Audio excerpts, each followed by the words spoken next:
Well, howdy. I just got my worm farm. It's a Worm Factory 360 and I want to unbox it for you.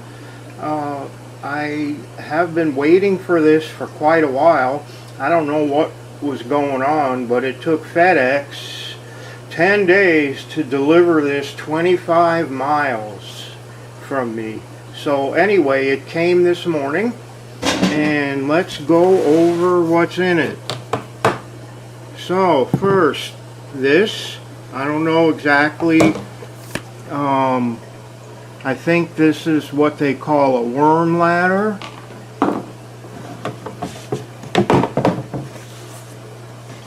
We have some instructions here, a startup guide, and we'll go through that later.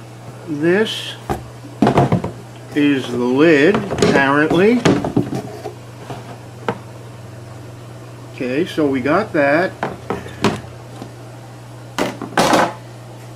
And next,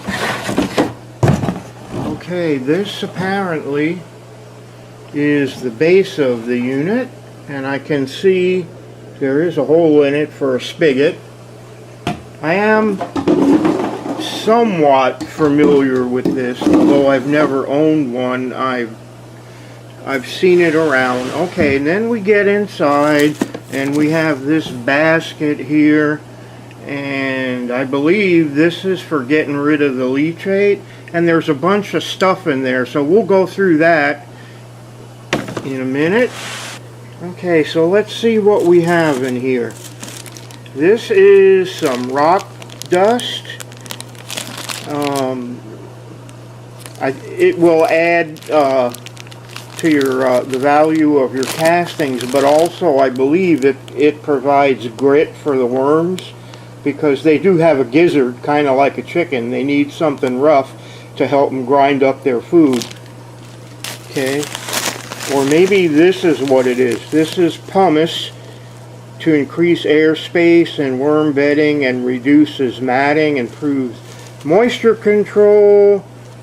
Okay, maybe that's the grit, or some of it. You know, they need some small particles anyway. This apparently is the cocoa they give you for bedding. Not a whole lot, but I imagine it's enough, and if it's not, I do have cocoa at home that I can use. Shredded newspaper, Yahoo. Well, anyway, you know, you need it. They're going to tell you to use the cocoa and shredded newspaper. They need bedding. They need a place to go when they're not eating. So at least they give it to you. Got a little fork here, probably, you know, to rake through the worm bin and find the worms or separate them from the compost. Anyway, got a little garden tool.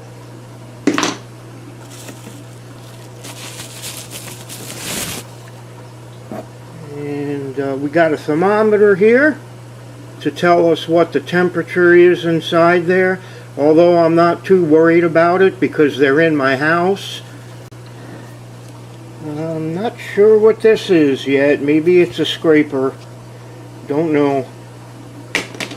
And then we've got the spigot for the bottom of the tray. And so we got all that. Then we have this, and I believe, if I read about it, it's kind of designed so you can maybe make worm tea in it, and there's holes on the end so you can strain it and pour it into something else like your plants. I know they do talk about using it to catch the leachate on the bottom. And then, if I can get it out, then we've got these worm trays, and these have a mesh bottom. They fit pretty snugly together, I'll say that. There are 4 of them, and this is what your worms are going to live in. And you're going to rotate these trays. They will be moving up towards the food, so when you start out, you're going to start with one tray, and the bedding's going to be there, and I don't know yet because I haven't read all the instructions, but I believe you're going to put food in there, and then when they use that up, you're going to add another tray, and you're going to put food in that, and they're going to migrate up through these holes and into the next tray. Like I said, we've got 4 of these. They do fit pretty tight. Okay, so I took the liberty of putting the drain in, and it's pretty easy. It just goes through the side. There is a rubber washer. Here's a rubber washer, and you want to make sure that it's on the inside so it doesn't leak. If I remember correctly, this is a worm ladder, and it's designed to go in here, and I think the purpose is worms can crawl out of there and they don't drown in the leachate. Now the thing is, if you don't keep your stuff really wet, you really shouldn't have that much leachate.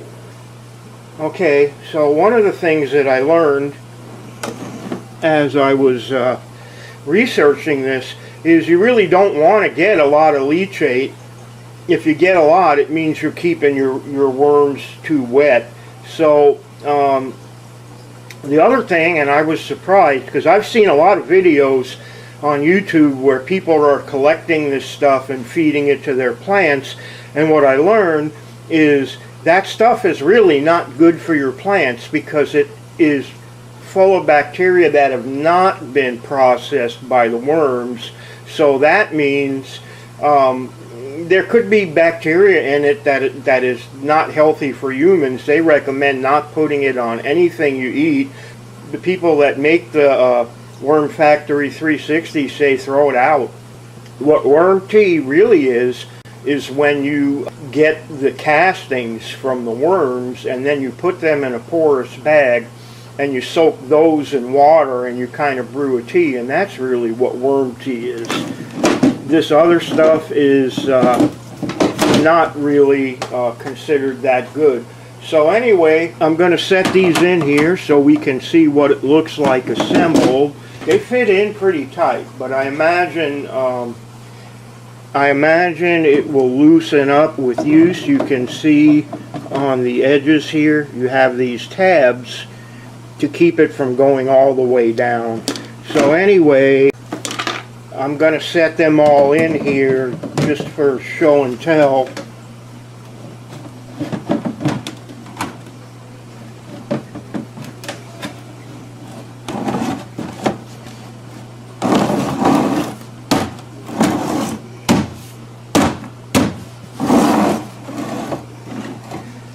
Okay, so there we have all 4 in there, and then the lid